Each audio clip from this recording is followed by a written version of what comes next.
Speaking of socialism and what isn't socialism or what is socialism, I have for many, many years rang the alarm bells about right-wing populist messaging. Talked about how if the Democratic Party continues to behave as a bottleneck towards any sort of leftist economic populism, any sort of leftist momentum, the right will understandably utilize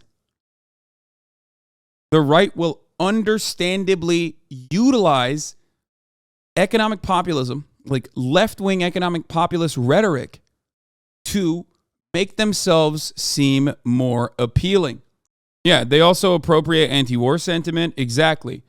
The right will use propaganda because propaganda is all the right has.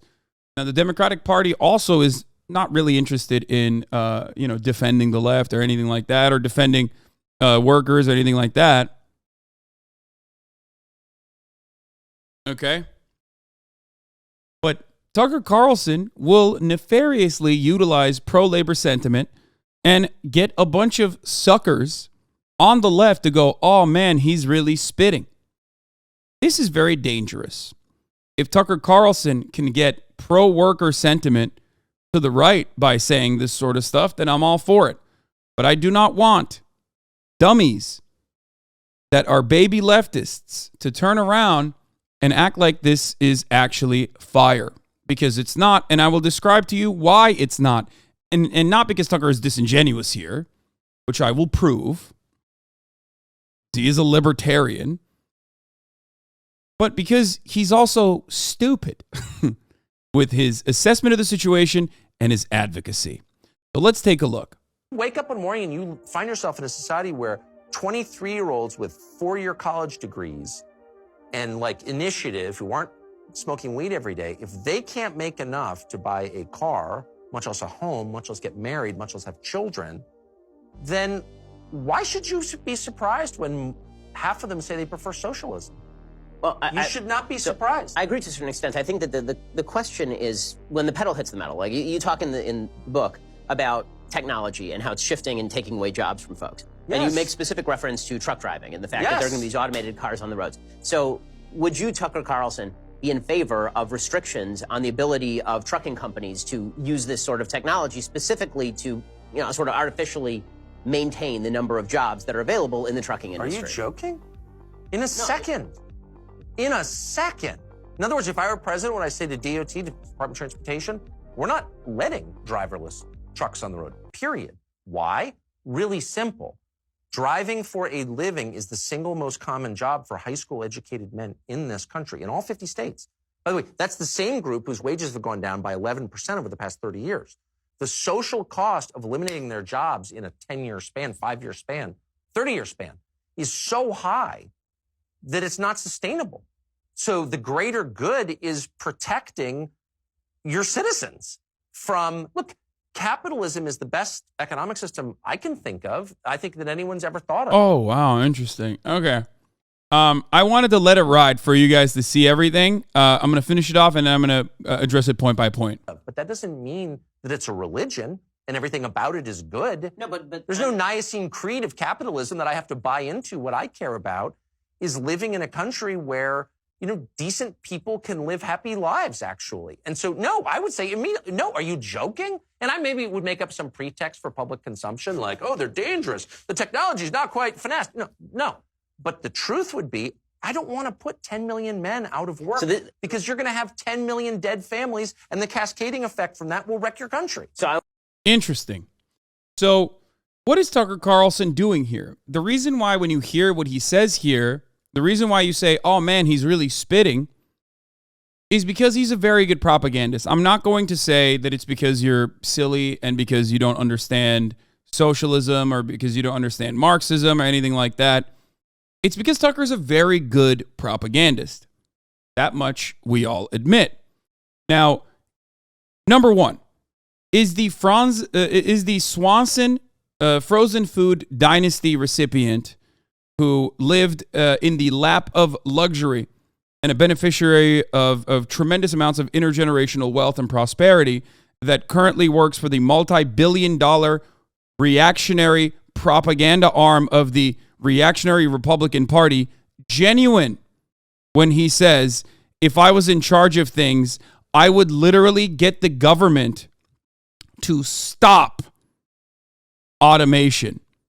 Automation that would, in a capitalist sense, absolutely improve the efficiency, reduce the bottom line, and improve profit margins subsequently of the trucking industry, right? Does Tucker Carlson, who is a libertarian, truly believe that? Fuck no. If you think that he is just actually genuine about that, well, I got a bridge to sell you. I got some NFTs to sell you, okay? Because Tucker Carlson's entire point, and the reason why he is like allowed to have a $100 million contract or whatever at Fox News, his entire purpose of existence is because he very effectively brings you in with like some pro-labor sentiment, right? While simultaneously shifting your attention away from that, away from actual results, away from actually targeting capital, to other things like immigrants, the dangers of minorities, the dangers of diversity, the dangers of, like, do not talk about these actual villains in society. The real villains are, drag queens doing drag, or trans people, or the fucking teacher in Canada with the fake titties, the humongous knockers that turns out wasn't trans like we correctly fucking called and was just like a psychopath, right? Or sexy M&Ms. Those are all distractions. Tucker Carlson is very good at crafting a narrative that hyper-focuses on idiotic distractions, because all of those divisive distractions move you away from class consciousness and coalition building. It moves the crosshairs away from those at the tippy top, those who are paying his salary. Okay? I would even go so far as to say Tucker Carlson himself is at the tippy top, and he benefits from this system tremendously. You could make the similar argument against myself as well, but the main difference is, one, I am not funded by billionaires. I'm funded by you in the chat. I have editorial independence in that regard that Tucker Carlson does not. And more importantly, I'm very open about my biases and tell you exactly what I believe all the fucking time. So, that's number one. So let me explain why this attitude is idiotic. Because his solution, Tucker Carlson looks at automation and goes, we have to stop that. Right? But the problem isn't automation. The problem isn't technology. As I tweeted about this earlier this morning, the problem is corporations using technological achievements to increase profit margins for shareholders. Okay? Technology isn't bad. The mobile phone is not bad. Right? The mobile phone and steady access to the internet has been tremendous in so many meaningful ways. But with the advent of new tech, corporations utilize that new tech to make one guy do the job of 8. Instead of reducing one guy's workload, keeping the same group of individuals hired, and even increasing their pay because their productivity is increased, they fire 8 guys and they make one guy do the job of 8, keeping his hours the same, making him get paid less or maybe the same amount, okay? But their output is now 8x as a consequence of technological achievements. It's not automation that is the issue. It's not technology that is the issue. It is how profit is extracted and distributed. It is capitalism that is the issue.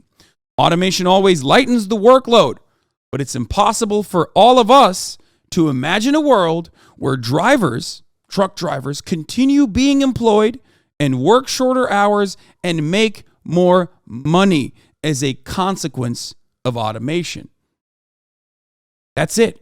That's the issue. It is outside of our scope of understanding the world. We can't even look at this and go, no, actually, why are we doing this? Like, why are we saying, let's stop automation? Instead, keep the same hours, reduce their hours, because automation reduces their workload, but their output is going to be higher.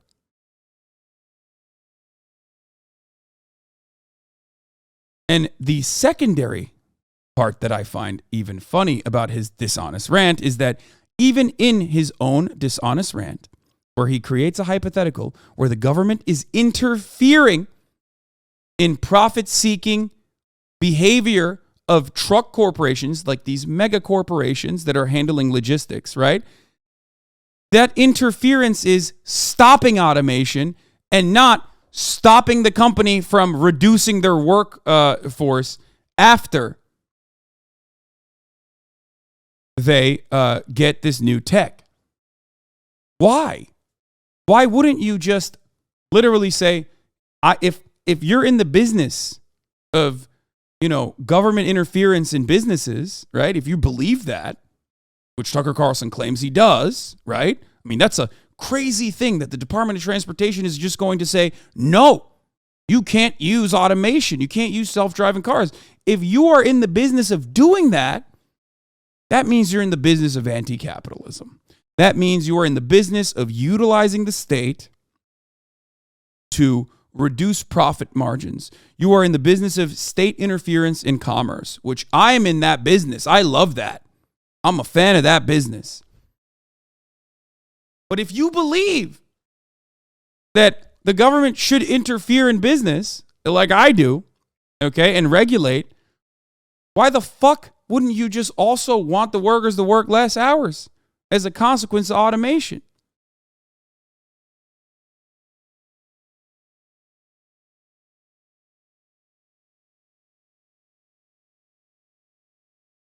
That's it. As leftists, it's not about UBI. As leftists, it's not about being anti-tech. We should never be anti-tech. We should be pro-technology. We should be pro-technological achievements. We should be pro-artificial intelligence. But these are tools that are supposed to lighten the burden of the proletariat. But unfortunately, under a capitalist organization of the economy, these tools are seen as a way to substitute wage laborers. It's seen as a way to increase the burden of the same laborer. Because now you can get away with working with one guy instead of 8. One guy can now do the task of 8. So if you want all that bulk, if you want these guys to be involved in this shitty make work, situation, why not lighten their load? That's it.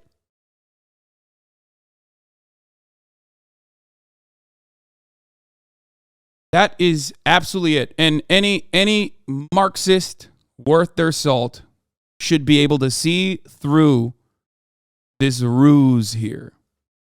Okay? That's it. Anyone who understands anything about Marxism, anyone who understands anything about socialism should be able to look through that and go, hold on, there is a better way out there. Okay? This is a great example, by the way. I've developed some automation at my job that in theory has offloaded some of our department's work, but our department keeps it somewhat under wraps from upper management because it had become the new standard. Remember, when I talked about ChatGPT, when I talked about AI replacing workers, what did I say? I told you AI right now could be a very helpful tool for you at your job, especially if you're doing copywriting or whatever, right? As long as your bosses are not aware of it. Because in the short period when new tech innovation happens, you can use it to lighten your workload. It can be a pro-worker tool. But the moment that your bosses are aware of it, they will use it to fucking swap you with that thing. Even if it hurts the consumers at the end of the day. Even if the product is worse at the end of the day. You can use the AI to lighten your workload as long as your bosses are not aware of it. Once your bosses are aware of it, capitalism kicks in. Now, well, you have this tool. We're going to take it for granted. Why don't you just fucking work the tool and we can fire 5 other people and now you're in charge of all of their workload because now you have a very helpful tool here. That's efficiency. That's called eliminating redundancies. It's at the heart of capitalism. There are entire cottage industries dedicated and designed exclusively with the purpose of implementing these sorts of tools that literally reduce the workforce. And when you reduce the workforce, even though it harms the economy overall, even though it kills families, like Tucker Carlson correctly pointed out, the bottom line is the bottom line is better for the companies, and the stock price goes up. That's it. That's how this works, which is precisely why I say, not technology that is your enemy. It is capital owners, capitalism that is your enemy. Because corporations only care about their shareholders. They only care about the stock price going up. They only care about quarterly earnings. They only care about profit margins increasing. We all know profit rate has a tendency to decline. This is at the heart of Marxism. Or maybe I'm completely wrong, and everything about Marxism that I know, it's fraudulent because I do not have the knowledge of systems and how we should be building a system. I don't know. You decide.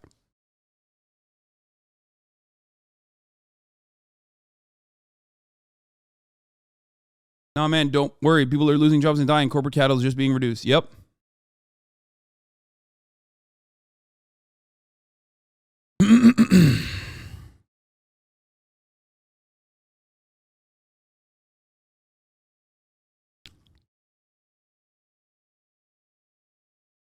Okay. What is the argument against UBI and AI future? I haven't thought much about it. I do not have an issue with UBI, but UBI is oftentimes advocated by those like Milton Friedman because they want to eviscerate the welfare structure. They want to eviscerate any kind of social spending and switch it to UBI, universal basic income. If UBI is weaponized against pre-existing social programs that are already underfunded, I'm against it. If UBI comes on top of it, I'm for it. It can never be a replacement for the already crippled institutions.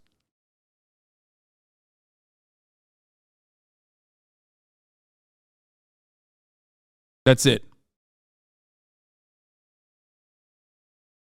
Okay, but to play devil's advocate, or not even fully that, would it be wrong of me to be against technological achievements in some cases because we already exist in a capitalist system and not a socialist one?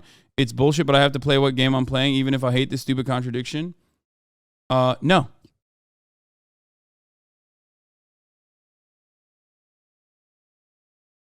No.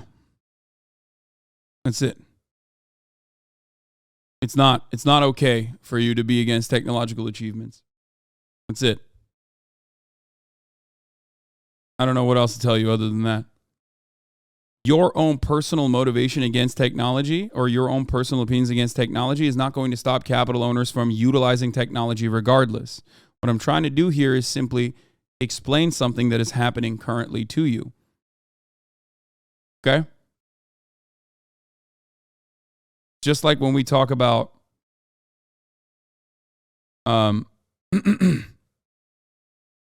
just like when we talk about Ukraine, right? Like, it doesn't matter if I say that Ukraine is getting too much money or not enough, right? What matters is the bottom line of the military-industrial complex. They are going to decide how much money goes into Ukraine. Not you, not me, not Joe Biden, not the Democratic Party, not the Republican Party. Okay?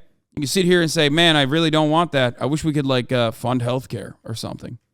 Yeah, wrong. Not going to happen. No matter what you say.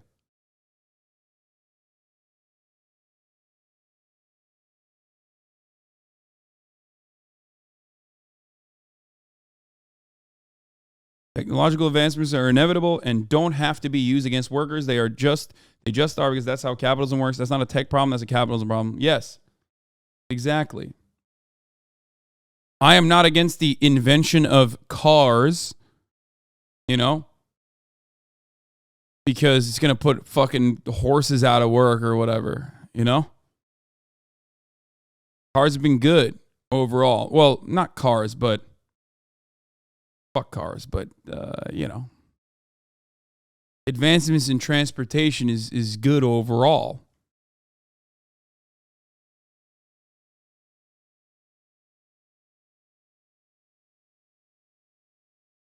Have you seen XQ's new video on his Clips channel where he talks about your editor and kind of fumbles the bag? No, and I don't care.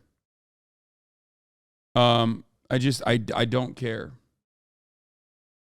It's irrelevant to me.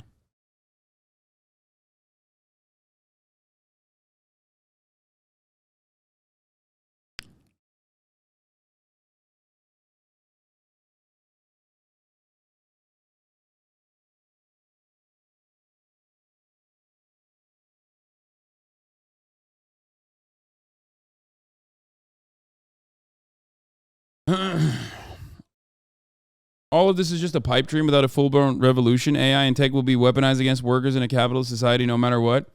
Yes. But you can't stand against technological achievements anyway if it's something to be weaponized against the working class. I'm simply here telling you what I want, okay, and telling you how it is. Does that make sense?